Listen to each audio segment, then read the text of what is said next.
In the quest for sustainability in fashion, more and more brands are betting on environmentally friendly materials. Although this is great, we need to understand that the most sustainable garment is the one that's already on your closet. Any new piece of clothing or any new accessories that we produce is going to require the use of resources: material, energetic, and human. So we could say that there is no real zero impact fashion. This being said, and even though sourcing is just one part of the production process, the level on which a particular item or collection affects the environment can vary a lot depending on the materials that we use. Let's look into it.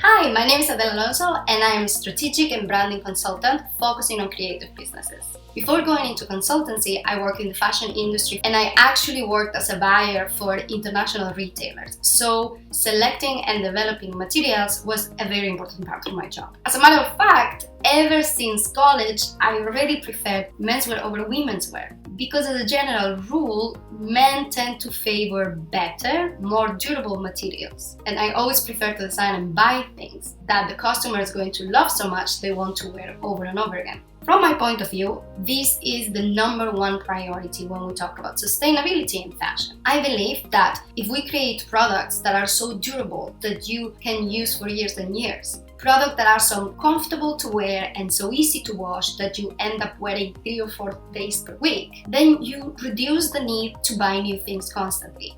And this not only is going to reduce the number of resources that are needed, but it's also going to help us change this dynamic of buy new, discard old that we're in. And why am I telling you this? Well, I wanted to point this out because when we will go through the sustainability challenges when it comes to sourcing, there are a few points which are controversial. What I mean with controversial is that not everybody is going to agree because different people have different priorities when it comes to sustainability. And I believe all these points of view are valid. As we were saying before, there are several issues that need to be tackled. In many occasions, they cannot all be tackled at the same time. So in your journey towards sustainability, you might have a different point of view than the one that I have. And that's perfectly fine. I think as long as we are all being mindful and we are trying to do things better, we're all in the same team and every single victory should be celebrated. This being said, again, obviously I have my point of view and I'm going to be talking to you from this point of view.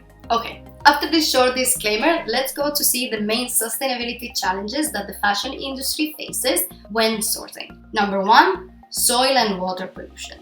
From the pesticides used to grow the crops, to the solutions required to process fibers into textile materials, as well as dyes and finishing agent, plenty of harmful and toxic chemicals are used to process the materials that we need for the fashion product. Many of these are not discarded properly and they end up in the soil and in the water. From this soil, these chemicals go into plants that animals and humans alike are eating, and the same happens with water. It is not really easy to estimate the damage that this is doing to our health and the animals' health, but I think we can all agree this is not doing us any good. If you want to avoid being part of that soil and water pollution, the best thing you can do is source and buy organic. When you see an organic certification, this means that no harmful chemicals have been used in any point of the process. There are several certifications for organic with different levels of reliability. Also because different countries have different regulations and are more or less strict about what can you label as organic. But generally speaking, when we're talking about cotton, for example, GOTS certified cotton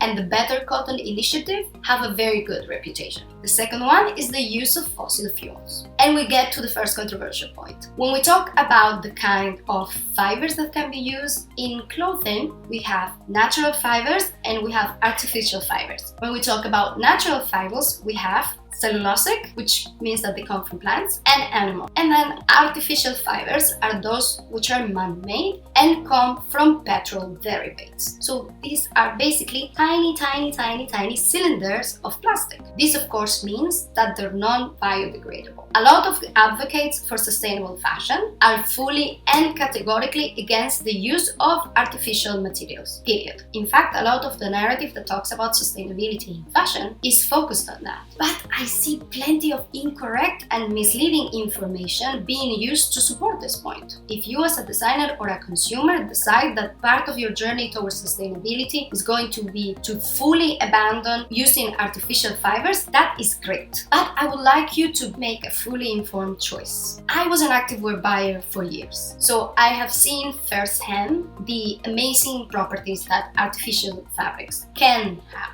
I feel there is a lot of misunderstanding around the properties of artificial fibers. For example, I saw a TED talk where the lady was saying that nowadays we sweat because we're wearing artificial clothing, and artificial clothing cannot be breathable. I mean, great intentions there, but hugely misleading information. You can have fabrics and membranes that are as breathable, if not more than 100% cotton fabric. And you can have fabrics that are going to feel like you're wearing a garbage bag. From my point of view, the problem is not the use of artificial fibers. The problem is misusing artificial fibers, using them just because they're cheaper. Because cheap polyester can indeed feel like you're wearing a garbage bag. My advice, both for designers and consumers, would be to choose the artificial fiber when you need it, or you can benefit from its properties. Are you climbing Everest? Better get yourself something that can regulate temperature while being waterproof and lightweight. If you need a swimming suit, you need something that dries quickly and still hugs your body when it's wet. In both of these cases, an artificial material is the best choice, but nobody needs to have polyester pajamas or canvas sneakers. Number 3, animal rights violation. This is yet again another controversial point. And I repeat, if as part of your journey towards sustainability, your priority is not to use any sort of animal products, then great, that is your choice. And the way of addressing this point would be to go fully vegan. However, this is not necessarily my point of view, and I'm going to give you an example. I see many accessories brands advertising now as vegan leather. Vegan leather can mean two things. It can mean bio leather made from vegetable products such as mushroom or pineapple, but in many cases what these brands are using is just PU, polyurethane, pleather basically, and that's derived from plastic. A good quality leather item can last for decades. My father has a leather jacket that he inherited from his father, and he was able to take it to a tailor, alter it to fit his body perfectly, change the zipper, and it looks just like new. Because also, good quality leather looks even better with every use. As for today, you cannot have that kind of durability with artificial leather or bio leather. The same goes with other fibers of animal origin that have amazing properties and durability. So what I would like to address is the unethical farming side of things. If we take the case of wool, for example, merino wool has phenomenal temperature regulating, moisture wicking properties. And the sheep are super happy when you shear them in summer. What they don't like is to be crumpled in tiny cages just so that you can have more sheep and sell more wool. But then in my opinion, the way we have to go is making sure that the materials that we're sourcing are coming from farms that take good care of their animals. Thankfully, there is now more and more options like this. There is even now something called peace silk that doesn't kill the silkworm in its process. They allow them to complete the metamorphosis and fly out of the cocoon, and then they collect it. The same done with organic. There are several certifications that account for cruelty-free and ethical farming practices that you can look for. And number 4, overexploitation of resources. If you ask me, this is the big one. Since the production and consumption of fashion product has gotten completely out of control, we are draining the planet out of its resources, one garment at a time. And this is even if you say no to plastics animal products and pesticides. Did you know that it takes 2,700 liters of water to produce one single cotton t-shirt? But it's not only that. There is forest being cut down to produce viscose or to plant more hemp or more bamboo or raise more sheep for wool. You even have certain areas of the steppes in Mongolia that are turned into deserts because the Kashmir goats that are being raised for fashion are eating all of the pastures. And you might tell me, but what about bamboo? I've heard that's amazing. Well, bamboo, the plant, grows very fast and requires no pesticides. It has as well very good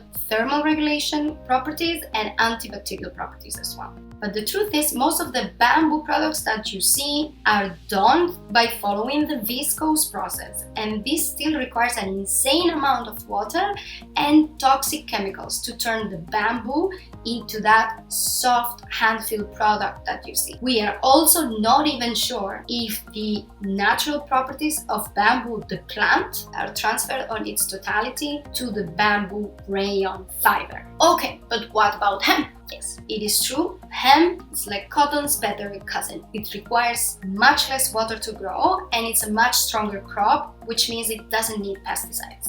It is as well very durable and it has many uses. But at this point in time, the growing and processing and exporting of hemp is still a bureaucratic and legal nightmare, which means that if you want to produce or buy hemp, your options are very limited and your chances of having full visibility of the process are very slim. I think this is going to change and it's going to change quickly. Probably 5 years from now or 10 years from now, hemp might be a good option. At this moment, realistically, it's complicated. So what can you do today to counteract this overexploitation of resources?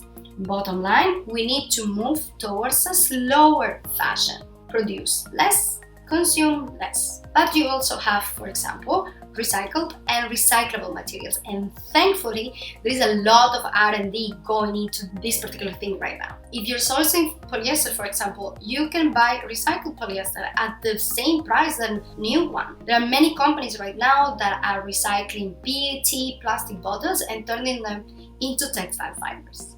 Or at the very least, make sure that the materials that you have are recyclable. You also have initiatives to recycle and repurpose organic materials. For example, Refibra from Lenzing. Lenzing is the same company that makes Tencel. With the new technology, they mixed wood pulp with cotton coming from textile waste and used cotton garments to make up new viscose Tencel fabrics. For merchant designers, another thing you can do when you're trying to source responsibly is to look for dead stock fabrics. Dead stocks are the last rolls or yards that a fabric factory has left. You do need to be a bit flexible. Maybe it's not going to be 100% the same color shade that you had in mind or 100% the same construction of fabric that you have in mind, but it's a very smart way of reducing your cost and have a positive impact at the same time. As we see, even if there is not one single answer of the most sustainable way of sourcing, there's a lot of things that can be done to improve the situation just by making an informed choice when selecting your materials. After we have all of our materials comes manufacturing, but we will talk about that next week. If you don't want to miss it, make sure to subscribe and turn on the notifications. In the meantime, let me know in the comments what is your point of view. What's the main priority for you in your journey towards sustainability? If you have any question or would like us to go deeper on any of the points we talked about, let me know here, or you can reach out to me through any of our social media channels. If you like the video, please give me a thumbs up. Thank you so much for watching, and I'll see you next week. Bye!